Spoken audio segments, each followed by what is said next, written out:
Ethan Carter, a 32-year-old billionaire, had everything a man could dream of: money, power, and luxury. Yet, one thing was missing: true love. Despite his success, he struggled to find a woman who genuinely loved him for who he was, not just for his wealth. Every woman he met seemed more interested in his bank account than in him as a person. His mother, Eleanor Carter, watched with concern. She had built their family empire alongside her late husband and knew the dangers of wealth when it came to relationships. Eleanor wanted her son to find a wife who truly cared for him, not one blinded by his fortune. One evening, as she sipped tea in their grand mansion, an idea struck her. If every woman sees him as a billionaire first, how will he ever find someone who loves him for himself, she thought. That's when she decided she would disguise herself as a simple cleaner in Ethan's company. This way, she could observe the women around him and find out who was genuine. Eleanor shared her plan with her loyal butler, James. At first, he was skeptical. "Madam, pretending to be a cleaner? In your own son's company?" he asked, raising an eyebrow. "Yes, James," she said firmly. "This is the only way to see who truly cares for him. If I stay in the background, I can watch and listen without anyone knowing who I really am." With determination, she had a fake identity created: Eleanor Smith, an elderly woman looking for a cleaning job. The next morning, she arrived at Carter Enterprises, dressed in a simple uniform. The billionaire's mother was ready to uncover the truth. Eleanor stepped into Carter Enterprises, her son's massive corporate empire, dressed in a plain blue cleaner's uniform. Her usual elegant dresses and expensive jewelry were gone. Instead, she wore a simple apron and a cap to cover her well-styled hair. To complete her disguise, she even wore old shoes and slightly smudged glasses. No one would recognize her as the mother of one of the wealthiest men in the country. As she walked through the grand lobby, she felt something she hadn't in years: anonymity. For the first time in decades, she wasn't being treated as a billionaire's mother. She was just another worker, unnoticed and invisible. The hiring manager, an exhausted-looking man named Mr. Green, barely glanced at her resume. "Cleaning experience?" he asked. "Yes, many years," Eleanor replied with a humble smile. "Fine. You'll start immediately," he said, handing her a mop and a cleaning cart. As she pushed the cart through the gleaming hallways, she kept an eye out for the women in the office. Were they kind? Rude? Genuinely hardworking? She needed to observe everything. Then, she spotted her son. Ethan walked past her, speaking with his assistant, unaware that his own mother was disguised as a cleaner nearby. Eleanor's heart swelled with love and pride. He was handsome, confident, and respected. But was there anyone in this office who saw him beyond his wealth? As she dusted a nearby table, she overheard a group of young women whispering, "He's so rich. Imagine marrying him." One giggled. "Ugh, I wish. That would be a dream come true," another sighed. Eleanor frowned. Was anyone here truly sincere? She had to dig deeper. As Eleanor continued her work, she paid close attention to how people treated her. Most employees ignored her, some even looked down on her. It was a harsh reminder of how the wealthy often overlook those in lower positions. But Eleanor wasn't here to complain, she was here to observe. Then, something unexpected happened. While scrubbing the floor near the cafeteria, Eleanor accidentally spilled a bucket of water. The cold liquid splashed onto her shoes, and the mop slipped from her hands. "Oh no," she muttered, trying to clean up quickly before anyone noticed. Just then, a young woman rushed over. "Are you okay?" she asked, kneeling to help. Eleanor looked up and saw a kind face. The woman had warm brown eyes and a gentle smile. Unlike the others, she wasn't laughing or walking away. Instead, she grabbed some napkins and started wiping up the water. "Thank you, dear," Eleanor said, pretending to be flustered. "No problem. Accidents happen," the woman replied. "Let me get a dry cloth." A few moments later, she returned with a fresh cloth and handed it to Eleanor. "What's your name, dear?" Eleanor asked, curious about this kind stranger. "Sophia." "I work in the finance department," the woman said. "Are you new here?" "Yes, first day," Eleanor answered carefully. Well, if you need help with anything, let me know, Sophia said with a warm smile before heading back to her desk. Eleanor watched her go, intrigued. Unlike the other women she had observed, Sophia didn't seem interested in wealth or status. She simply cared. Interesting, Eleanor murmured to herself. Perhaps she had found someone worth watching. Over the next few days, Eleanor kept a close eye on Sophia. Unlike the other women in the office, Sophia never spoke about Ethan's wealth. His confidence from earlier had completely vanished. The class held its breath, waiting for his response. A few students leaned forward, eager to witness what would happen next. One of the other professors, Dr. Hamilton, finally stood up. Adjusting his glasses, he walked toward the board. His expression was unreadable, but the tension in his shoulders was cleared. He traced his finger along the equations, mumbling under his breath. Derivative, correct. Limits applied properly. No sign error. A minute passed. Then another. The longer the silence stretched, the clearer it became. She was right. A murmur spread through the students. Some exchanged shocked glances, others whispered in excitement. The girl they tried to humiliate had just outperformed the experts. Whitaker's jaw tightened. You must have seen this problem before, he snapped. There's no way a student, especially a first year, solves this that quickly. A ripple of discomfort spread among the faculty. That's when she did something that left everyone speechless. She walked to the second board, picked up a fresh piece of chalk, and said, "Give me any problem. Right now." The room froze. Professor Caldwell's eyebrows lifted in surprise, while Hamilton actually looked impressed. But Whitaker? He was furious. "I don't have time for games," he said sharply. She smiled. "Then maybe you should stop playing them." The class erupted. Whitaker's face burned red. He had underestimated her. And now? Everyone knew it. The energy in the room was electric. Students whispered among themselves, some barely containing their excitement. Never before had they seen a student challenge a professor so boldly, especially not one like Professor Whitaker. Dr. Hamilton smirked and crossed his arms. "Well, Professor Whitaker," he said, amused. "She's given you an opportunity. Are you going to take it, or are you going to back down?" A flicker of frustration crossed Whitaker's face. His reputation was on the line now. He couldn't just dismiss her without looking weak. He turned to the board and scribbled a new problem, a multivariable calculus equation so complex that some students gasped just looking at it. "There," he said smugly, stepping back. "Solve that." She didn't hesitate. She picked up the chalk and immediately got to work, her movements swift and confident. Every stroke on the board was precise. There was no hesitation, no second-guessing. She was in her element. Whitaker expected her to struggle, to show signs of doubt. Instead, she moved through the problem faster than he thought possible. 5 minutes later, she dropped the chalk. Done. Silence. Dr. Hamilton walked up again, adjusting his glasses. He examined her solution, checking line by line. Then, he chuckled. "She's right." The class exploded in whispers and gasps. Whitaker's fists clenched. "Impossible." But Hamilton turned to him, a slow smile on his face. "Looks like your student just outperformed you, Professor."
Mr. Whitman turned to Margaret, his forehead glistening with sweat.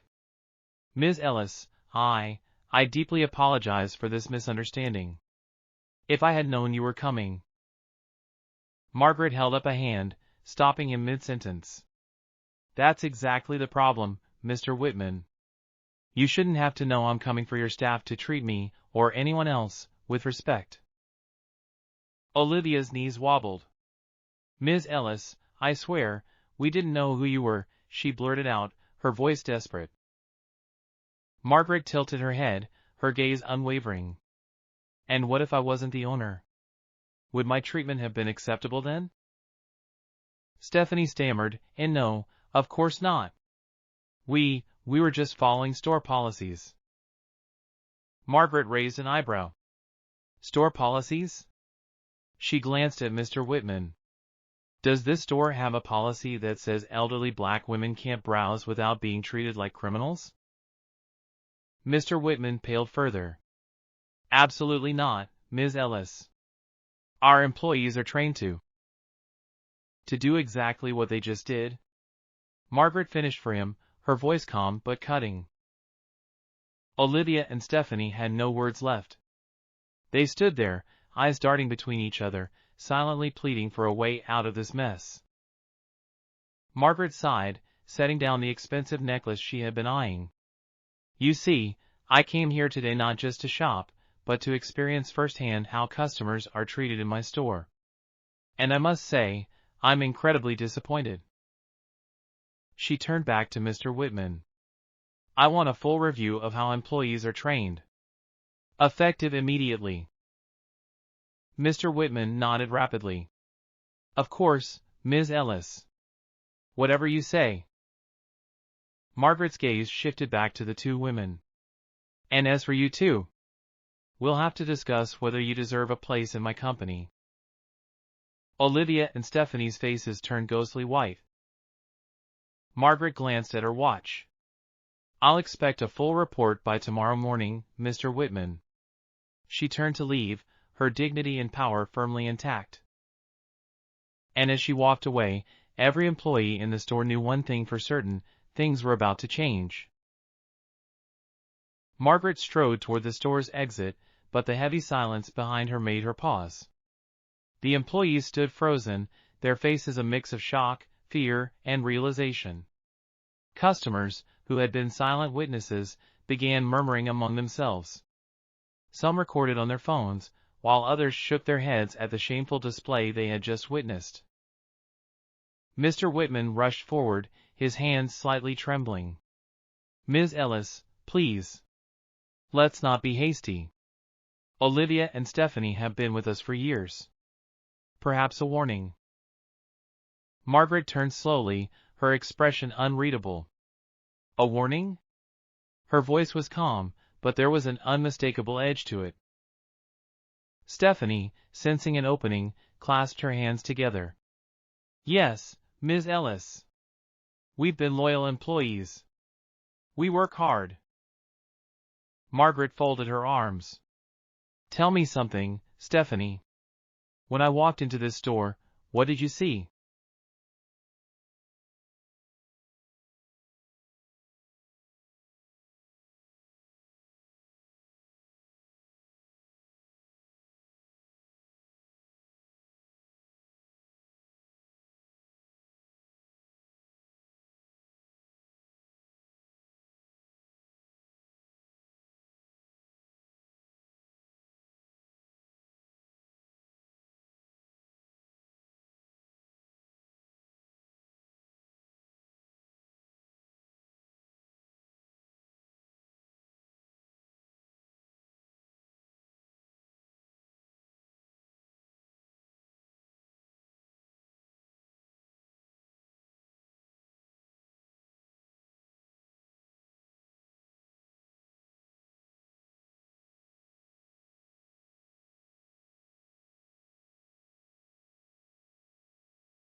Stephanie hesitated. I saw someone who didn't look like our usual customers. Margaret nodded, her gaze unwavering. And because of that, you assumed I didn't belong. Olivia swallowed hard. It was a mistake, Ms. Ellis. We didn't mean to humiliate me? Margaret finished for her. Didn't mean to treat me as if I were less than the wealthy customers you roll out the red carpet for? Both women had no response.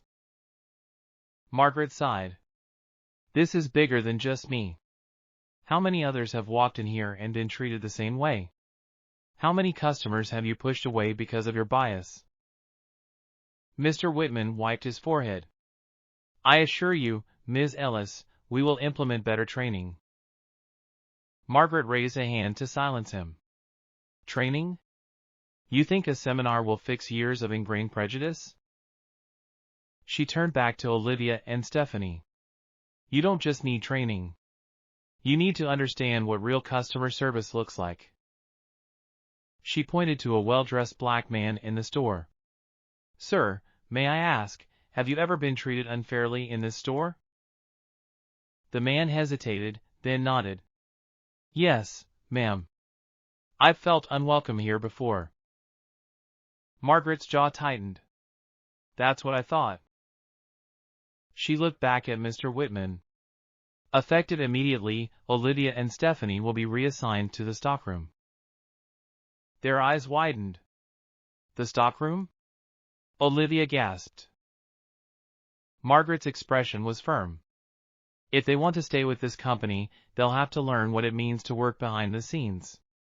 No more front-end customer interactions until they can prove they deserve it.